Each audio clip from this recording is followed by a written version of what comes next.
అందరికీ నమస్కారం. నేను మీ ప్రేమ్ గాంధీ. ఈరోజు ప్రధాన పత్రికలో ఈనాడు మరియు ఇతర పత్రికలో వామ్కి సంబంధించినటువంటి కుంభకోణము మనం అందరం కూడా వెలుగులోకి వచ్చింది.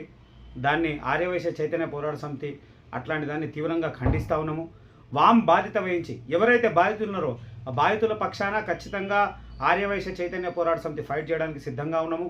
దీనికి టంగుటూరు రామకృష్ణ గారు పూర్తిగా బాధ్యత వహిస్తూ బాధితులు ప్రతి ఒక్కరికి కూడా వారు ఇచ్చినటువంటి డబ్బులు ఇవ్వాల్సినటువంటి బాధ్యత వామ్ మీద ఉంది. లేని పక్షాన వామ్ బాధితుల పక్షాన ఎంతకైనా మేము పోరాటం చేయడానికి సిద్ధంగా ఉన్నామని తెలియజేస్తా ఉన్నాం.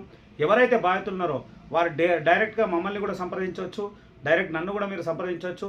నా పేరు ప్రేమ్ గాంధీ, ఆర్యవైశ్య చైతన్య పోరాట సమితి జాతీయ అధ్యక్షుని. 9393202615 కాంటాక్ట్ నంబర్. దానికి సంబంధించి పోలీస్ కేసు అయింది కూడా వింటా ఉన్నాం. గతంలో కూడా వామ్కి సంబంధించినటువంటి అనేక విషయాలు మన దృష్టికి వచ్చినాయి. కానీ అదంతా కూడా వాళ్ళ అంతర్గతం కాబట్టి మనం ఎప్పుడు కూడా ప్రస్తావించలేదు. కానీ ఈరోజు ప్రజలకి సంబంధించినటువంటి డబ్బులు సుమారు 100కు పైగా అని అంటా ఉన్నారు, కోట్లాది రూపాయలు అంటా ఉన్నారు. దయచేసి ఎవరైతే బాధితులు ఉన్నారో వారు రండి, మీకోసం ఫైట్ చేయడానికి సిద్ధంగా ఉన్నాం. మీ ప్రేమ్ గాంధీ.